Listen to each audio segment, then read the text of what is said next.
Welcome to stock dividends. இன்றைக்கி நம்ம பார்க்க போகிற டாபிக் என்னென்னா, ஐடிசி ஷேர் ஏன் குறைஞ்சிக்கிட்டே இருக்குது அப்படிங்கிறத பற்றி பார்க்க போகிறோம்.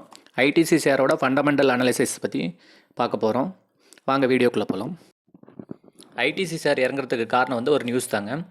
பேட் வந்து அவங்களோட ஸ்டேக்கை வந்து ரிடியூஸ் பண்ணுறதுக்காக முடிவு பண்ணியிருக்காங்க.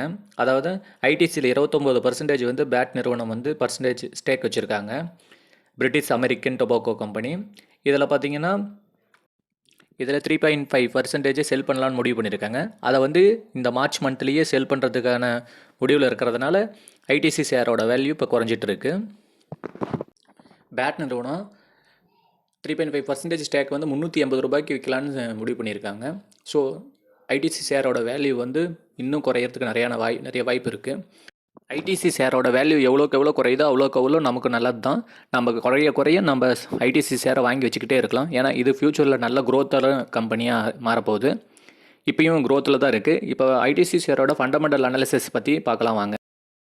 ஐடிசியோட மார்க்கெட் கேபிட்டல் 5,04,813 கோடி இருக்குது. கரண்ட் ப்ரைஸ் 404 ரூபா இருக்காங்க. 52 வீக் ஹை வந்து 500 ரூபா, 52 வீக் லோ வந்து 370 ரூபா. ஸ்டாக் பி வந்து 24, புக் வேல்யூ 55 ரூபா இருக்குது. டிவிடெண்ட் ஈல்டாக 3.5% கொடுக்குறாங்க. ஆர்ஓசிஇ வந்து 39% இருக்குது. ஆர்ஓஇ 29% இருக்குது. ஸோ எல்லாமே நல்லா தான் இருக்குது. Face value 1.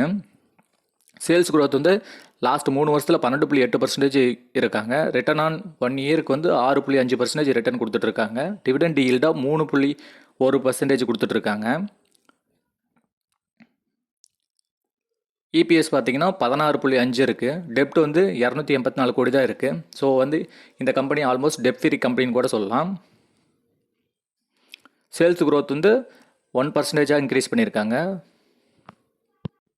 ஐடிசி ஷேரோட பேலன்ஸ் ஷீட்டை பார்ப்போம். பேலன்ஸ் ஷீட்டில் ரிசர்வு, போரிங்கு, ஃபிக்ஸ்டு அசட் இது மூணும் பார்ப்போம். அதில் ரிசர்வும் ஃபிக்ஸ்டு அசட்டும் இன்க்ரீஸ் ஆகிட்டு இருக்கணும். போரிங் வந்து 1% கம்மியாக இருக்கணும். ஐடிசியில் ரிசர்வ் வந்து இன்க்ரீஸ் ஆகிட்டு தான் இருக்குது. அடுத்தது போரிங் வந்து கம்மியாகிட்டு தான் இருக்குது. 306லேருந்து 284 குறைஞ்சிருக்கு. So balance sheet okay. ITC ஷேரோட ப்ராஃபிட் அண்ட் லாஸ் இன்க்ரீஸ் தான் பண்ணியிருக்காங்க. மார்ச் மாதம் 2022லேருந்து மார்ச் மாதம் 2023 வரைக்கும் இன்க்ரீஸ் ஆகிருக்கு. ப்ராஃபிட் அண்ட் லாஸ்லேயும் இன்க்ரீஸ் பண்ணியிருக்காங்க. ஐடிசி ஷேரை பொறுத்த வரைக்கும் கம்பெனி ஆல்மோஸ்ட் டெப்ட் ஃப்ரீயில் இருக்காங்க. ஸோ வந்து இவங்க நல்ல டிவிடெண்டாக கொடுக்குறாங்க. இந்த கம்பெனி வந்து ஆர்ஓஇ நல்லா இருக்குது. ஸோ இந்த கம்பெனியை நம்ம ஸ்டாக்கோட ப்ரைஸ் குறைய வாங்கி வைக்கிறது ரொம்ப நல்லது. இது போன்ற வீடியோக்கள் மேலும் தெரிஞ்சுக்க நம்ம சேனலை மறக்காமல் சப்ஸ்கிரைப் பண்ணுங்கள்.